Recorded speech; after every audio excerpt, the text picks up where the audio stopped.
ಇನ್ನು ರಾಜ್ಯ ಸಚಿವ ಸಂಪುಟಕ್ಕೆ ಮೈನಸ್ ಸರ್ಜರಿ ಈಗ ಮಾಡುವ ಚಿಂತನೆಯಲ್ಲಿ ಮುಖ್ಯಮಂತ್ರಿ ಇದ್ದಾರೆ. ಸಂಪುಟ ಪುನಾರಚನೆ ಕುರಿತು ವರಿಷ್ಠರ ಜೊತೆ ಚರ್ಚೆ ಮಾಡುವಂತ ಸಾಧ್ಯತೆ.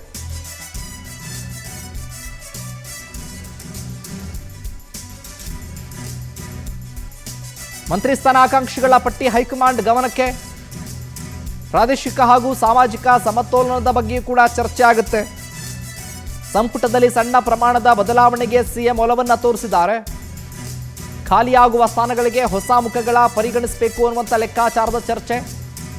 ಹೈಕಮಾಂಡ್ ಅನುಮತಿ ಬಳಿಕ ಸಂಪುಟಕ್ಕೆ ಸರ್ಜರಿ ಫಿಕ್ಸ್. ಸಚಿವರ ಕಾರ್ಯಕ್ಷಮತೆ ಬಗ್ಗೆಯೂ ಕೂಡ ಚರ್ಚೆ ನಡೆಸುವ ಸಾಧ್ಯತೆ ಇದೆ. ಅಸಮಾಧಾನಿತ ಶಾಸಕರಿಗೆ ಸೂಕ್ತ ಸ್ಥಾನ ನೀಡುವ ಬಗ್ಗೆಯೂ ಕೂಡ ಚರ್ಚೆ ಆಗುತ್ತೆ.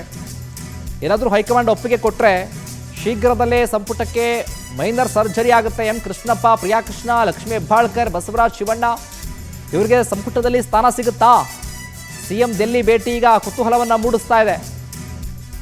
ಕಾಂಗ್ರೆಸ್ನಲ್ಲಿ ಈಗ ಮತ್ತಷ್ಟು ಬದಲಾವಣೆಗಳಾಗುವಂಥ ಬಗ್ಗೆ ಚರ್ಚೆಗಳಾಗ್ತಾ ಇರೋದು. ಇರುವಂಥ ಅಸಮಾಧಾನವನ್ನು ಶಮನ ಮಾಡೋದಕ್ಕೆ ಮುಖ್ಯಮಂತ್ರಿಗಳೇನು ಪ್ರಯತ್ನ ಮಾಡ್ತಾರೆ?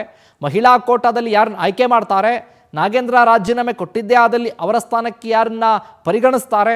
ಇದರ ಜೊತೆಗೆ ಹೊಸವರಿಗೆ ಅವಕಾಶ ಮಾಡಿಕೊಡಬೇಕು ಅನ್ನುವಂಥ ಲೆಕ್ಕಾಚಾರ. ಇವೆಲ್ಲವನ್ನೂ ಕೂಡ ಮುಖ್ಯಮಂತ್ರಿಗಳು ದೆಹಲಿ ಹೈಕಮಾಂಡ್ ನಾಯಕರ ಜೊತೆ ಚರ್ಚೆ ಮಾಡಿ ಹೈಕಮಾಂಡ್ ನಿರ್ಧಾರ ಏನು ಅನ್ನುವುದ್ರ ಬಗ್ಗೆ ಕೂಡ ಈಗ ಬಹಳ ಕುತೂಹಲವನ್ನು ಮೂಡಿಸ್ತಾ ಇದೆ.